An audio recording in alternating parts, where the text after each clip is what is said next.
Hello बच्चों, first of all आइए question को रीड करते हैं। The question is angle of depression from an aeroplane to a point on the ground is 30 degree and after traveling for 400 kilometer angle of depression of same point becomes 60 degree. Find the distance traveled by the airplane after angle of depression 60 degree so that the plane came directly above at the point.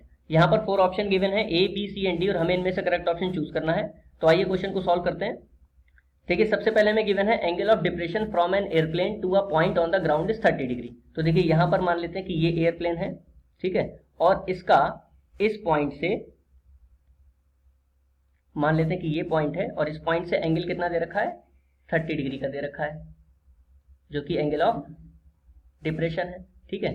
तो ये 30 degree का angle होगा और यहां से भी ये horizontal मान लेते हैं, तो ये भी एंगल कितने डिग्री का हो जाएगा, 30 डिग्री का हो जाएगा, ठीक है। यहां से मान लेते हैं कि ये परपेंडिकुलरली ये हाइट ले लेते हैं। अब देखिए आगे दे रखा है कि जब ये एयरप्लेन 400 किलोमीटर आगे बढ़ जाता है, यानी कि इस पॉइंट से इस पॉइंट पर आ जाता है, तो ये डिस्टेंस कितनी कवर कर लेता है, 400 किलोमीटर, यहां से लेकर के यहां तक आ जाता है। Then the angle of depression of same point becomes 60 degree. तो यहां से जो इसका एंगल बनता है वो 60 डिग्री का बनता है, यानी कि ये जो पूरा एंगल बनेगा ये 60 डिग्री का बन जाएगा। यहां से भी ऐसे ही परपेंडिकुलर ड्रॉ कर लेते हैं, ठीक है। अब हमें फाइंड क्या करना है, find the distance travelled by the airplane after the angle of depression 60 degree so that the plane came directly above the point, यानी कि इस पॉइंट पर आ जाए, इस पॉइंट पर, जो कि ठीक इस पॉइंट के सीध में होगा। अब देखिए इनको लेट कर लेते हैं। ये पॉइंट हो गया A, ये पॉइंट हो गया B, ये पॉइंट हो गया C, देन ये D एंड देन ये E, और प्लेन कहां पर आना है, P पॉइंट पर, जो कि E के ठीक सीध में होगा, ठीक है। ये P पॉइंट पर आना है।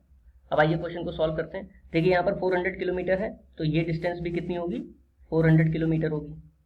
DE की डिस्टेंस को हम लोग x लेट कर लेते हैं, ठीक है, और ये जो हाइट है एयरप्लेन की ये h लेट कर लेते हैं, ठीक है।